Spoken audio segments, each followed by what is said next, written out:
Om Stapakaya cha dharmasya sarvadharma swarupini avatara varishthaya Ramakrishnaya te namaha. Jananim Sharadam Devim Ramakrishnam Jagadgurum Padapadme Tayosritva Pranamami Mihori Namasri Itirajaya Vivekananda Suri Satchisakaswarupaya Swamini Nabhaya. Dear Pranaji and the devotees, the last of the three talks I'm supposed to give here. Cultivating a meditative way of life. Why and how? That's the topic. Because meditation itself is a much misunderstood word. Everyone wants to meditate. Quite often in Delhi, I find people, I'm just maybe going to my office. On the way, Swami, I'm not able to meditate. How should I do it? Obviously, you can't. If this is your approach to meditation, how will you do it? You have to at least sit down. So, meditation, everyone wants to meditate. It's a catchword now. There was a doctor who survived the concentration camp. He was Viktor Frankl, an Austrian doctor. He says, then he wrote a small book, a new idea of psychology called logotherapy. He says that when we understand the why of anything, the how becomes much easier. So it's very important we know why should we meditate. Then we can really think of how to meditate. But the how part we normally I used to sit and do along with you. But then I have to do a standing session because of the online thing that's going on. So, why should we meditate? Let us try to find out. Shankaracharya says in the Vivek Chudamani, Durlabham treme vaitat devanugrahitukam manushyatvam mukshutvam mahapurusha sanshaya. He says three things are very rare and are obtained only through the grace of God. What are they? First, in that he names Manushyatva, the human birth. If, supposing, in the living species in this world, amongst billions and billions of such, what is the human percentage? May not be even 1%, much less than that, most probably. So obviously, it's a very, very rare gift of God, rare gift of nature, whatever you might call it. It was not something we worked for. We are born, then only we know we are. So, having got that, then he says, the next gift, whether you have the desire for liberation, freedom. I think, if all human endeavors were to be captured in a single word, freedom would be the one word that would satisfy 99.99% of our desires and aspirations and efforts and so on and so forth. So, having been born as a human being, the desire for liberation, that's the problem with majority of mankind. We think we are free, we are happy. No, we are not free at all. We are bound hand and feet by hundreds of things. The society, our education, our birth, our heritage, even our being a man and a woman, old, young, hundreds of things bind us hand and feet. So seeking liberation, aspiring for that is an extraordinary gift of God, grace of God. Or whatever you might be. Because how many people really understand? Day after day they fight in the family. And then every now and then go somewhere for 2 days, holidays or some 5-star eating out or something, and then come back and fight again. It goes on endlessly. do we ever realize that there's a state when we can be completely free from all? Is it possible? Even aspiring from that, for that is grace of God into Shankaracharya. And then he also says that Mahapurusha Samshraya, the company of the holy, company of the enlightened, because you might have this also, but where is the proof? Where is the validation? It's all said in the scriptures in ever so many places. Do we know whether they are really true? Do such people exist? Or it's all only just mere theory? So when you see someone like that, all those ideas are completely validated. You also feel that yes, it's worth striving, it's worth aspiring for, it's worth the effort. All that would come when you seek the company. That's why people seek the company of the holy. Even many in the Puranas and other that kind of books, they talk about even robbers and dacoits and others seeking the company, protection of someone holy and all that. So these three things he says are very rare and got only through the grace of God. So having got the human birth, do we feel the urge for liberation? Do you feel that you are bound, you're completely restrained, constricted, just unable to really be free? Has it struck you? Are you aware of that? That's very important.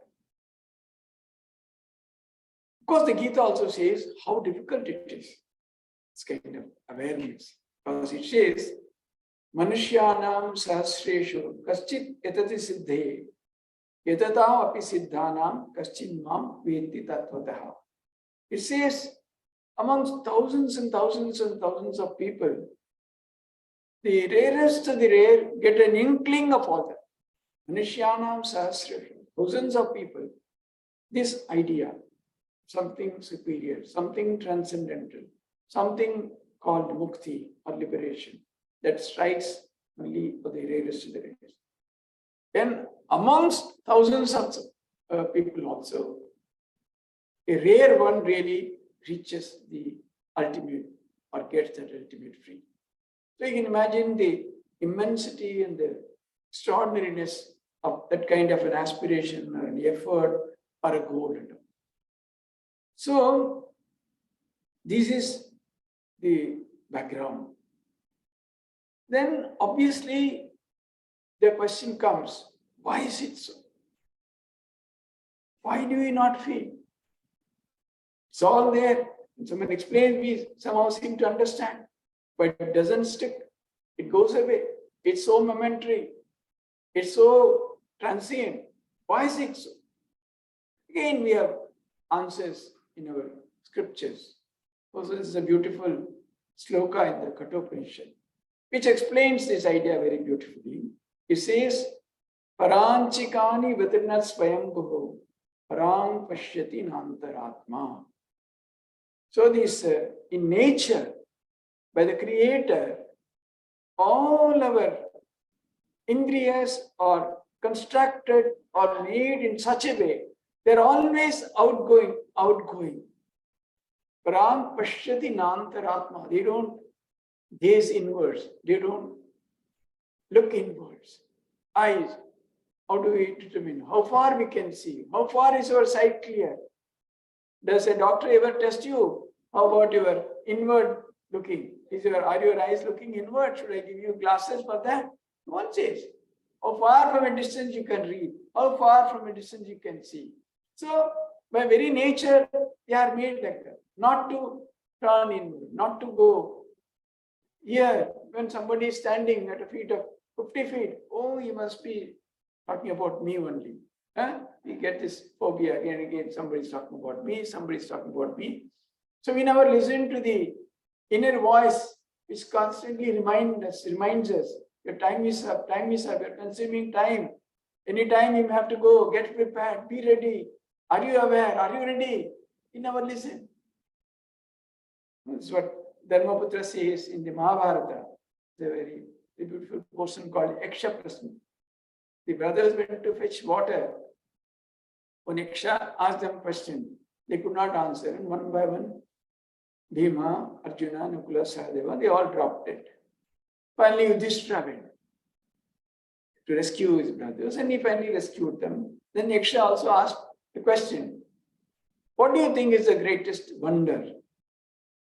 Yudhishthira says, we see people dying right in front of us, but we think that we are going to live for eternity. That's the greatest wonder. So it was, then all his brothers were given back their lives, and they all came back. So all were saying, no, oh, I can't tolerate this smell. No, this doop stick, this insects, I don't like. But how much batsmen we are carrying, how much that kind of thing. We never complain. We are never aware. So everything is, in their very nature, our senses are made or constructed or created in such a way as to be always outward going, not inward. So much so, all our life, all our knowledge, everything is related to the external world. Something apart from you, external to you, apart from you, different from you. So all that we gather, all that we see, all that we hear, all that we smell, all that we touch, all that we speak of, it's all outside. So is it the only way? Is there no exception? The second line, the Upanishad says, yes, what is that? Kaschid dhiraha. Few extraordinary people. What did they do? Pratyekatmanam aikshat. They see the Pratyekatman, the Atman that is inside. How? Avrita chakshuhu. By turning their gaze inwards. Why they do it? Amritatva michan. They want immortality. They want to be eternal. Because you see, whatever we aspire for, whatever we try, whatever we acquire, whatever we build, whatever we make, everything is of the nature of perishable, isn't it? Everything is going. Nothing is going to be there forever. But do we recognize that? So, how this is done? What is the way? What is the method? So again, in the scriptures, our tradition, the Hindu tradition, is all very clearly given, made out. How is it? So now, we clearly understand there is a need to seek something beyond, because all that experience through the senses, gathered through the senses, they are all constantly vanishing. Even the most beautiful person, after some years, who is it? My picture. I can't recognize. Arey, kya ho gaya? Buddha ho gaya? You have become so old. What happened? Yes, age is caught up, gone. Everything. Wealth, health, money, possessions, everything constantly vanishing. Tsunami, the millionaires and paupers were standing in the same queue, relief camp. They also lost everything. These people also lost everything. So it can be such a leveler. Such things can happen. So, discerning minds, those who can think, in those whom this mumukshutva has awakened. First thing is to recognize I am bound. That is the biggest step. If you think that everything is fine, with all the fights, with all the disagreements, with all that, people when they come and say, oh Maharaj, today is a 50th marriage anniversary. Oh, 50 years you have tolerated each other. Very good.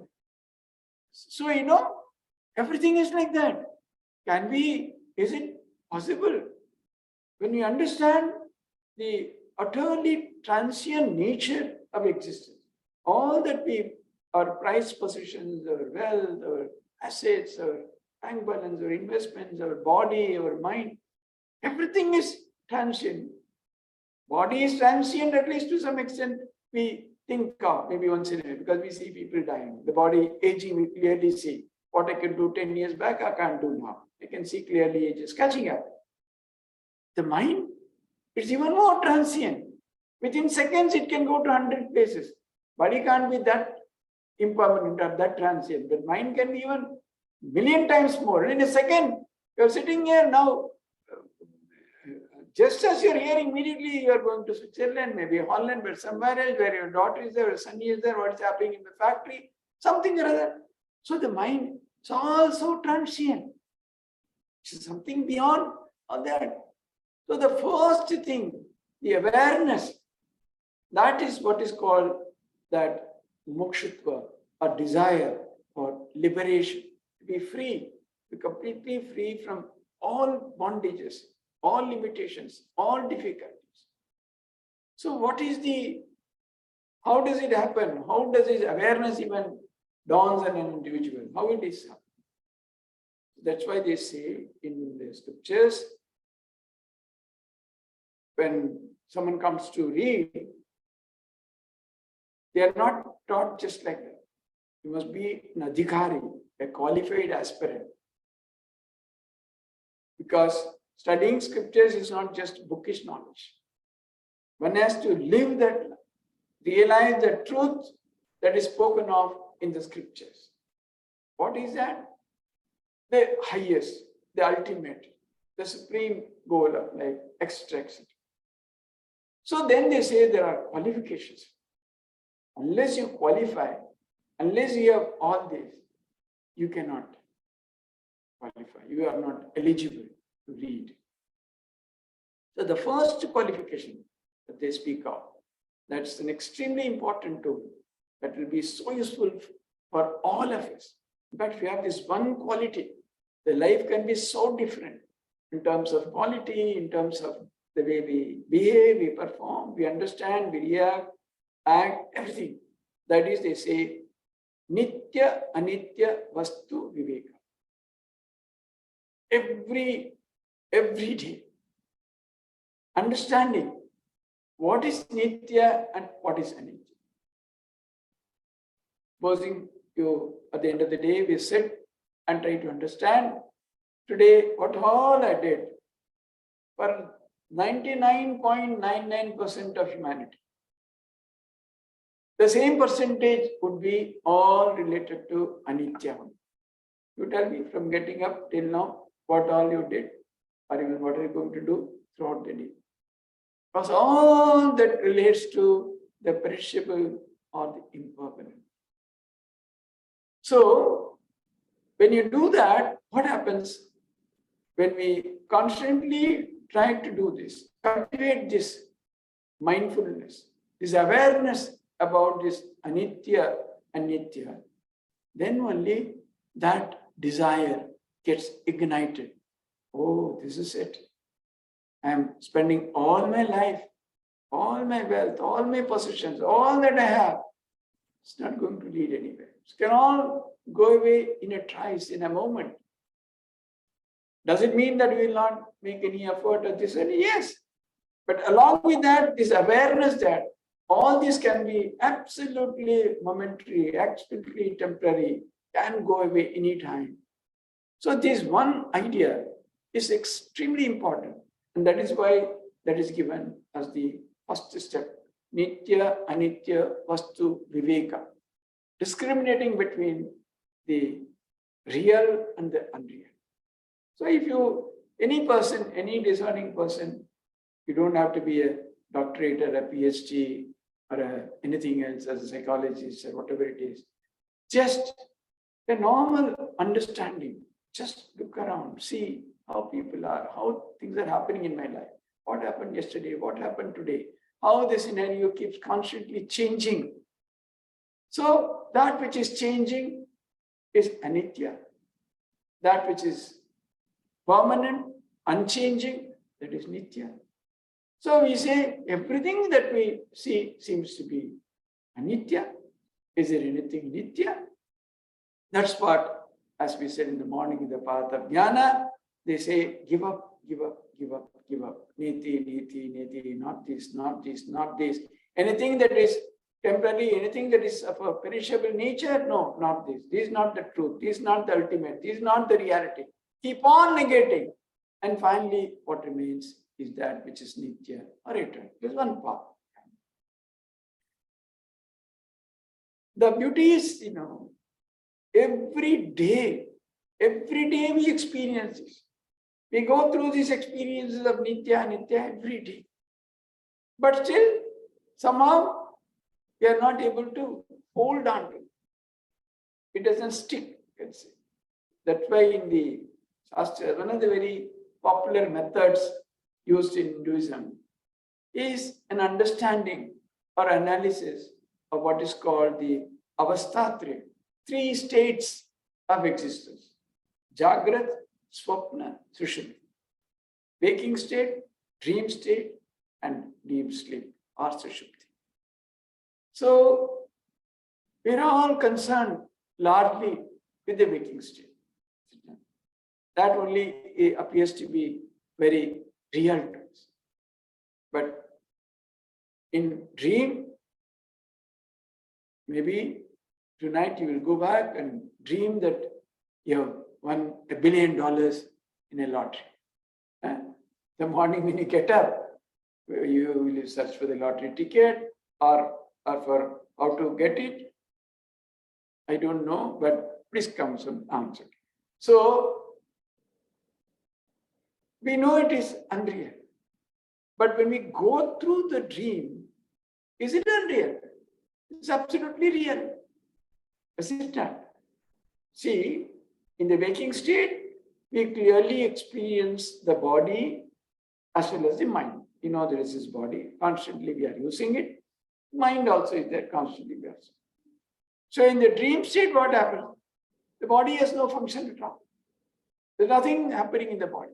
All that is happening is at the level of the mind.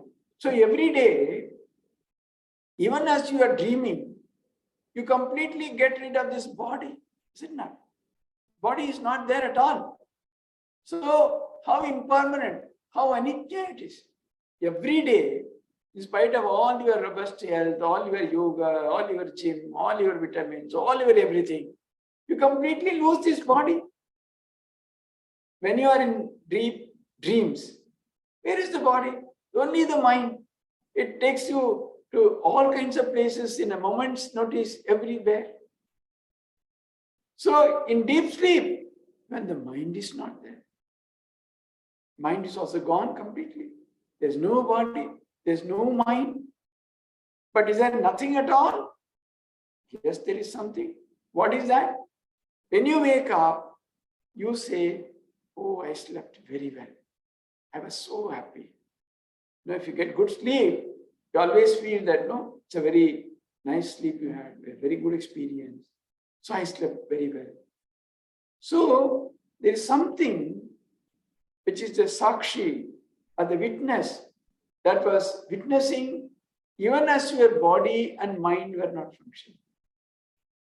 There was something, just the body was not there, the mind was not there, but this sakshi, this witness, this I, that was there. But you recognize it when you wake up. At that time you say, oh, I was there. So that means there is something. This is always, see, even whatever you witness in the dream, it's all because of that sakshi only. Who witnesses? What is happening? The innumerable places you go to, the experiences you enjoy, everything. Who is doing all that? That witness, that sakshi, that is doing all that. Dream also is there. Similarly, in the waking state also, all that you perceive, all that you experience, all that you hear, all that you smell, all that you eat, all that you speak, everything is with respect to an entity called I or the sakshi or the witness, is it not? So, what is that which is there always, eternally, permanently?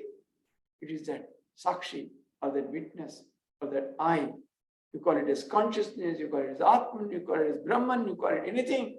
It's all happening, but it is there. Also, it's a Sri Ramakrishna, again, is a very beautiful parable.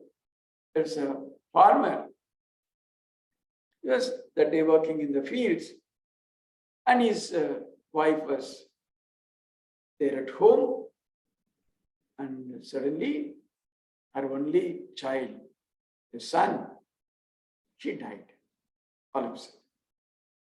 So she became so distraught. She sent the message and the farmer came home. And he just looked at the dead body of the son and he was just stoic. There's no reaction, so to say. Then his wife became so angry. He shouted, "What is it? Are you stone? You have no feelings? Our only child, this boy has died. You can't even shed a drop of tear. What are you? Why are you like this?" And the farmer calmly explained, "You see, last night I had a wonderful dream. I saw that I was a very great king and I had 7 Rajkumars or princes, 7 sons. So I was ruling and it was so much mirth of joy and this and that. And suddenly the dream broke and they were all there. So I'm wondering whether it should be for those 7 sons or for this one son." She was a great jnani, obviously. So, if you examine our lives, it's all like that. Whatever we attach so much importance to in the existential world, in our external world, in our waking state, it's all there for a very temporary time. And the scenario keeps on changing. See how important. See, now all of us are in this hall. We've all been there for quite some time, maybe 1.5 hours, so we have already spent. So all of us came together. All of us have only same 2 eyes, 2 ears. So now Pranaji asks us, "Oh, all of you close your eyes. Please write down your observations about this room." None of the observations would match. Each would have some element which the other person does not say. See, if there is truth in the external world, it should appear same for everybody. The moment there is variation, that clearly shows the impermanent or totally unreliable nature of the external world or the existential world and life as such. So this awareness would slowly lead to the idea that need for that kind of a liberation or mukshutva or striving for that kind of a freedom, ultimate freedom. Because all of us, at the end of the day, we want peace, happiness, and all that. But, these are all words which we use without really understanding their deeper meaning. All of us are seeking freedom in the sense that we want to be free from all that is inhibiting us, all that is limiting us, all that is constricting us, all that is placing restrictions in our life. We want to be completely free, not bound by anything. So, externally also, it's easier to be free from some of the bondages. Supposing, you see you're so much, addicted to taking sweets, maybe 10, 15, 20. You can maybe discriminate and stop eating. It's possible. If you are very disciplined, you can cut it up some of those things. In the external world, which is apart from you, some kind of discipline, some kind of that kind of practice is possible. But when you go inwards, supposing you want to, what is the greatest obstacle in our idea of this ultimate freedom or total freedom? It's our own body and our mind. These are the greatest obstacles. Whatever you want is the notice was sent to so many people. Some saw the notice. Oh, okay, later on it will all be uploaded. Then we will see. The body says, and the mind says, the body accepts the suggestion and stops coming. The body is powerful. No, I'm going to go, come what may. Somebody has come from all the way from India. I will not miss the chance. The body asserts itself and the mind completely obeys. So constantly, always we are in that kind of a search for something, but quite often because of the conditionalities or the limitations of this body, the mind. Much more is the mind like that. Anything that you want to do, it says, no, don't do like this. Don't exert yourself, don't strain yourself, don't overdo things like that. Then you'll get sick. And then immediately you drop all that. So the search for that kind of something which is permanent, that which is eternal, that which is everlasting, that is really called, when you get it, is the search is that search for freedom or mukti. When you really get it, that's what it is, the ultimate. What is that? Again, various names are given for that. It's called Atman, it's called Brahman, it's called consciousness, it's called Chaitanya. So many names, all given for the same ultimate thing, meaning thereby that which is unchanging, that which is eternal, that is beyond time, space, and causation, that which has no birth, no death, no decay, etc., etc. Now, how do you really find it? What is it? Where do we find it? How do you get access to it? That is why so many disciplines, the paths for spiritual striving are prescribed. And one of that is this path of dhyana or meditation. Quite often, even when you're deeply disturbed by something, you go and sit quietly somewhere. Suddenly you find that after some time, the pain, the sorrow, the suffering, they seem to lessen for some time. Because by very nature, we are given to that. That's our real nature. That's why we constantly seek something which is eternal. Because all that is happening around is impermanent or ephemeral or anitya. But there is an intuitive awareness that there is something eternal, something that is permanent, that something that is long-lasting or lasting forever. Unconsciously we are, every now and then when we are reminded, when we get some big blows, when we suffer something, we seem to remember. Again we relapse, forget everything, get back to old ways. But those who hold on to it, they are the people who are mumukshus, those who seek liberation. They are not swayed. They say, yes, I may participate, I may be running an ashrama, I may be running a business, I may be all that. But in and through all that, I hold on to that search for the supreme, search for the eternity, search for the permanence. And that is one of the ways, as you said, because what happens? What is really the ultimate goal of dhyana? What is really meditation? Meditation is not a process. It is not a kriya. It is not doing something. It's really realizing, understanding one's true nature. That we are that supreme, eternal, unchanging consciousness named as Atman. Knowing that, realizing that, that is the goal of meditation. That is true meditation. So meditation is not any action. It's a state of awareness, state of highest awareness, where we realize, where we access, where we touch our true real nature. And that is meditation in its highest form. So we have largely understood the why of meditation, because that is the only, as I said, there are other methods also. These are very powerful way in which we can try to reach that ultimate.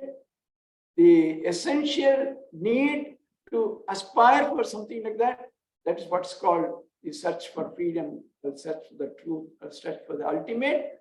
We have understood the dire necessity of such a search, because otherwise there is no end to our sorrow or suffering or whatever negative that we might experience in this life. And one of the ways, a very strong and powerful method is what is called this dhyana or meditation. Now the advantage in this is, it does not presuppose any belief in any particular system or religion or ritual or mythology or anything like that. As against what we're talking about, devotion, which assumes certain basic things. Here, absolutely without any such background, without any such dependence, one can really practice even as we attempt this. So now we will try to practice a little this idea of dhyana, because we have clearly said why is over. Now how do we do it? We'll have a small session of guided meditation. Normally I sit and do, but all of you can sit and do as we progress.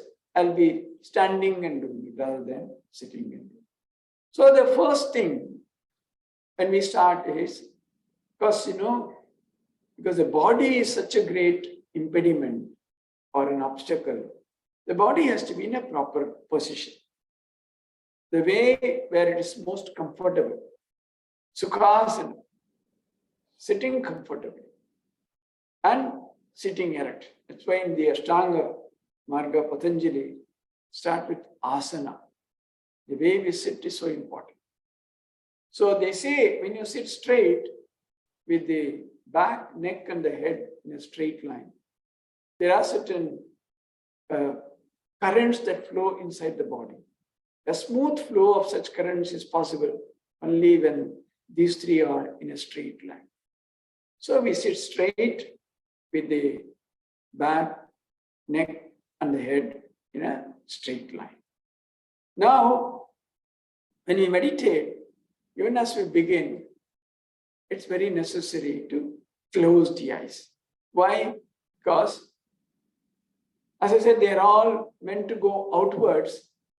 Eye is the one which brings about maximum amount of experiences. With the ear, you can only hear maybe at a certain distance. Eyes can go far. And eyes are perhaps, you would see, the most restless part of all our organs is our eyes. Here, there, every second, looking in 1,000 directions.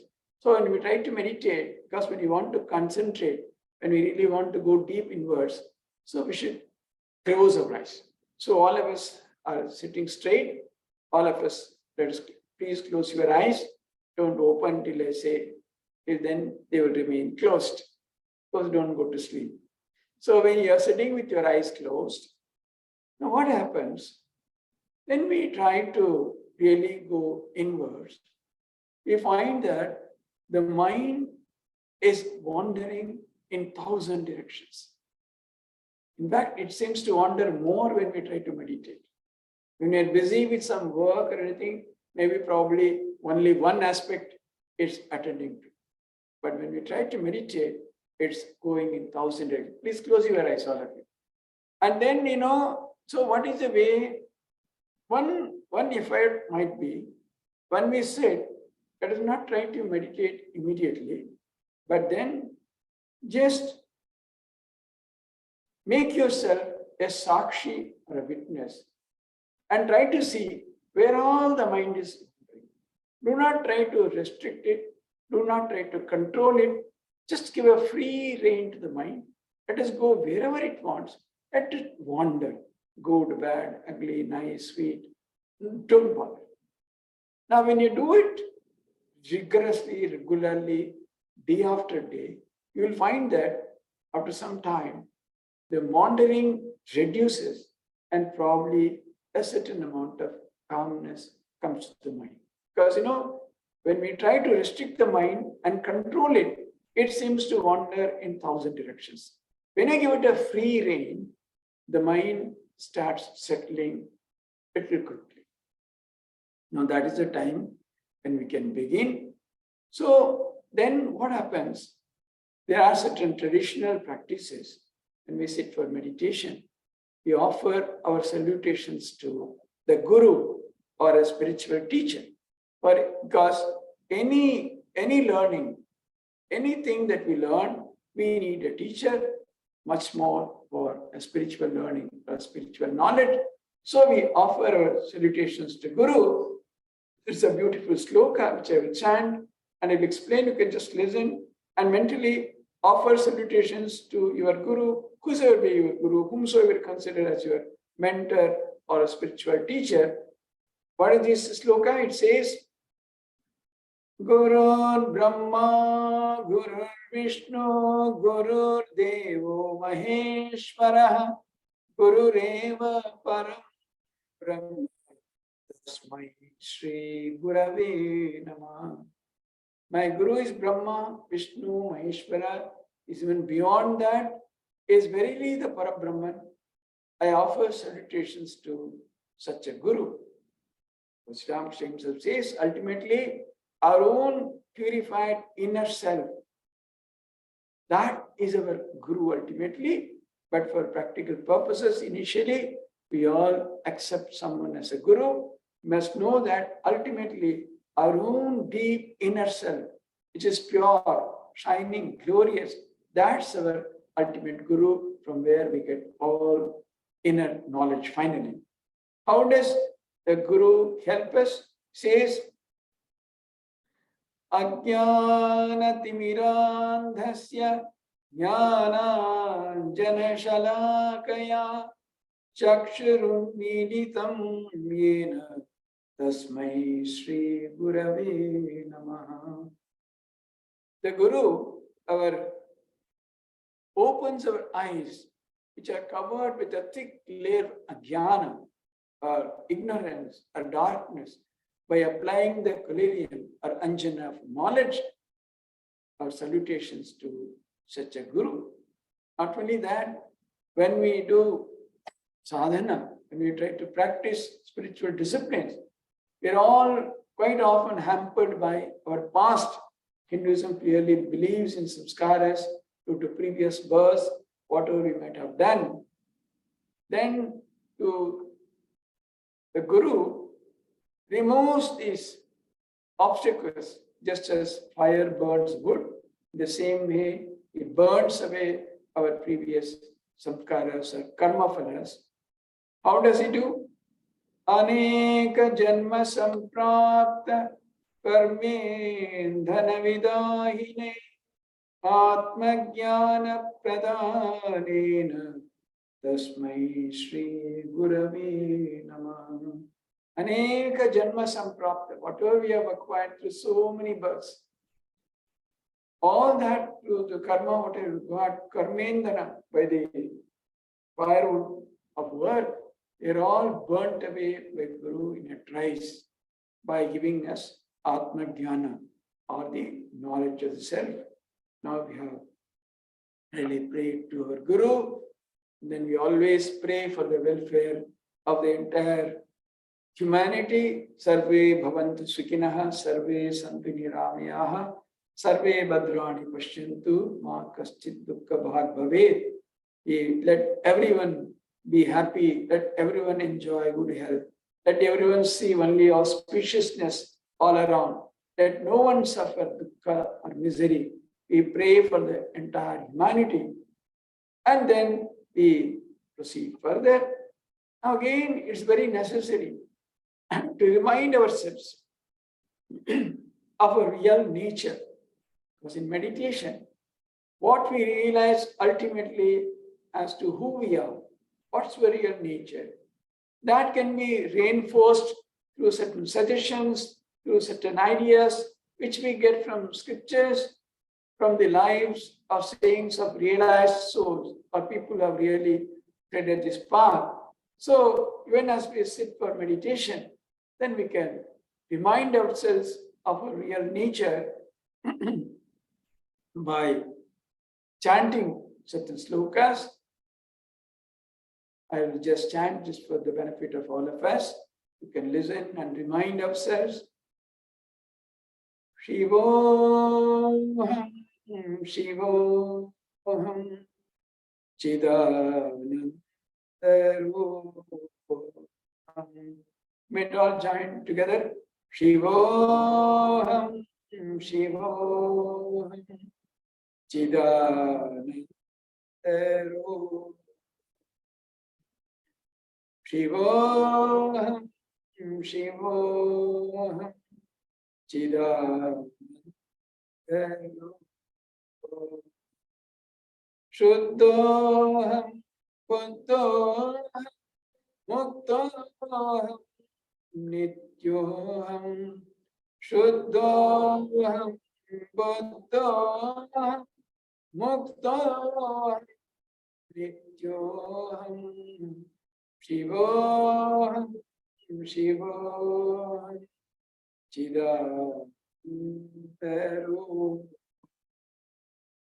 Shivoham, Shivoham, Chidanandaroham.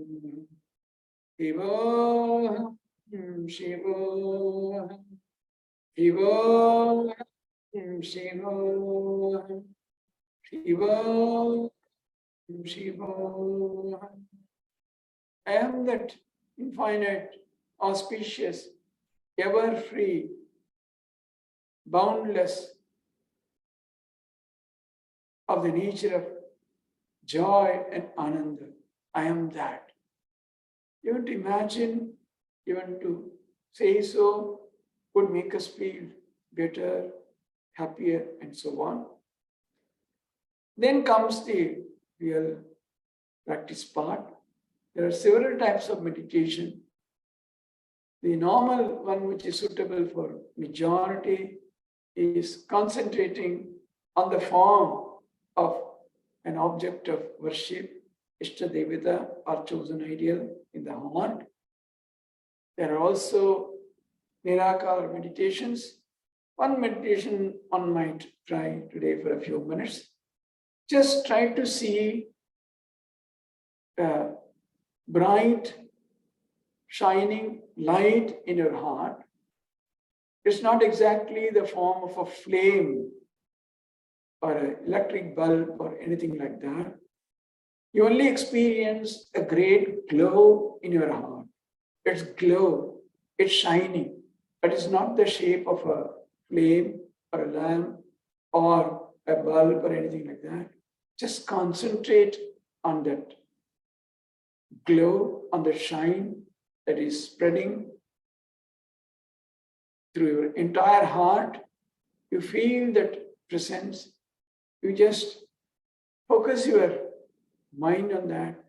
Just remain seated that way, concentrating on that wonderful glow, which is so soothing, so wonderful, and that is spreading a deep sense of joy, happiness, well-being in your personality. Just concentrate on that for the next few minutes.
Om Shanti, Shanti, Shanti. Hari Om Tassat. Sri Ram Krishna. We'll spend a lot more time, but of course, because we don't have so much time, but to conclude here. Now, if you have questions, you may ask me.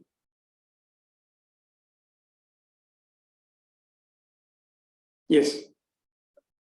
What relate Japa and meditation?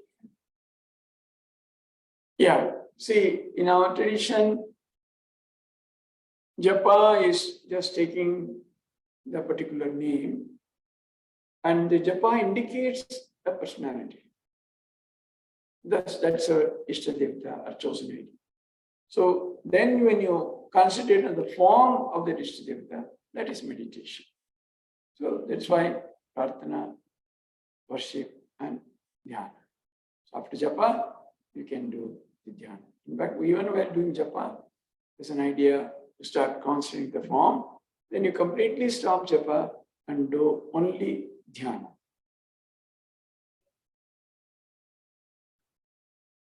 So anyone else?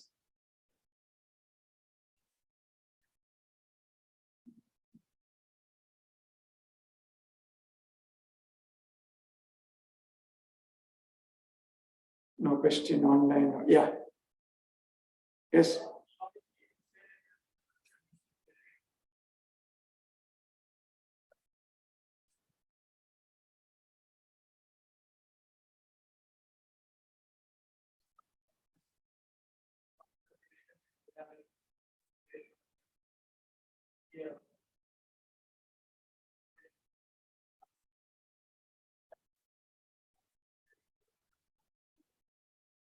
Yeah. Yeah. See, Mr. Prasad is asking, although I said during this session that you concentrate on your heart, there are some traditions where they say you can concentrate on the throat or in the sahasrara or in between the eyebrows. The throat and sahasrara, I have not heard much, but meditating between the eyebrows, that is also suggested. In fact, some people may find it easier to concentrate here, but in our tradition, our senior swamis have clearly said that you should not do it. Because the mind can, without preparation, if you develop concentration, that can take you in a totally different direction. But in heart, anybody can meditate. That will not cause any negative reactions in you. Obviously, it will take time to reach that level of concentration, but it's very safe and secure because heart is supposed to be the seat of Atman or Paramatma. So obviously, it's much safer. But in between the eyebrows, in this Agnya Chakra, some say, but many seniors have advised that it is not good to attempt that because although you can more easily develop concentration. In Gita also there are some slokas where your eyes can easily take them directly to the spot. They say it's not a very safe method of attempting meditation.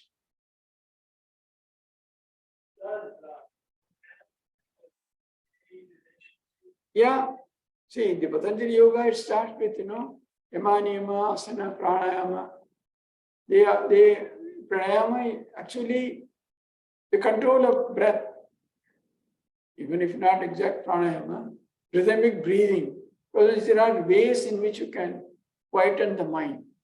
Quite often, supposing you are deeply disturbed, then you sit somewhere, you take a deep breath, then suddenly you find that the mind becomes lighter, the mind becomes quieter. So regular practice of pranayama is definitely a great help to quieten the mind and obviously to the process of meditation also.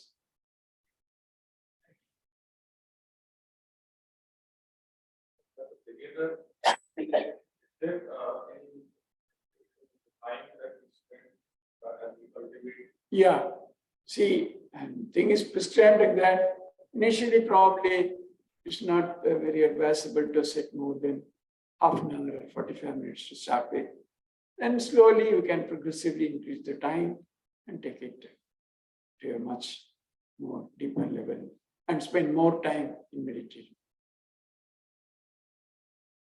Sort of related to that time, but from a japa standpoint, you think more time on the japa and then the meditation, or that's Yeah, initially it's better to spend more time on japa.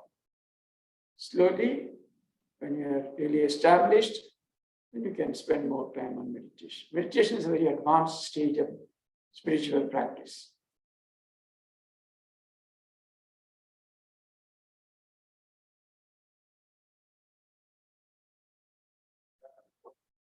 Is there a way to track progress as who is the beginner? You see, obviously, ourselves will know how concentrated the mind is, how far it's able to stick to the practices. So that is one clear indication. We'll know that how much we are able to meditate, how far we are progressing. So it's very self-revealing that way.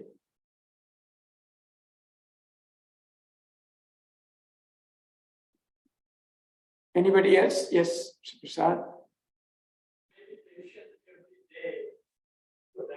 Yeah. But what about days?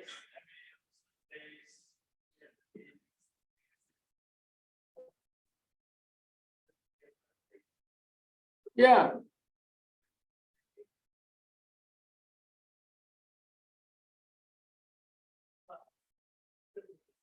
No, it will not be effective at all.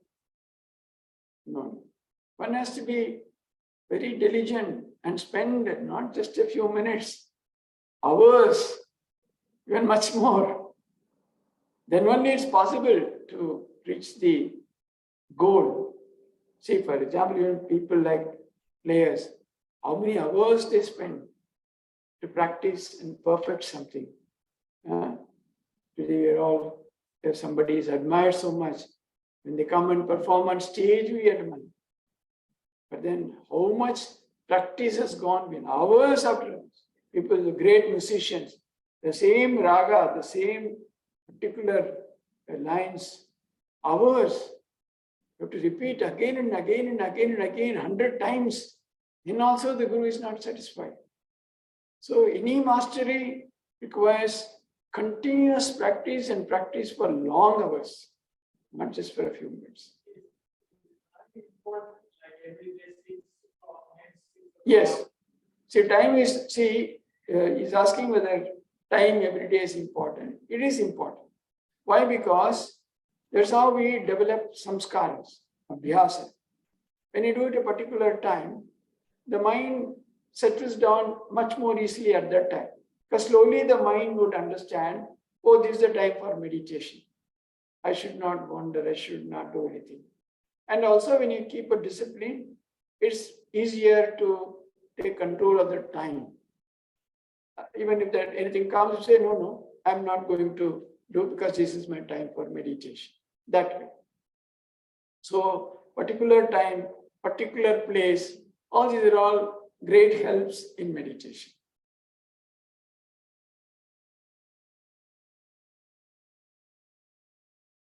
Thank you.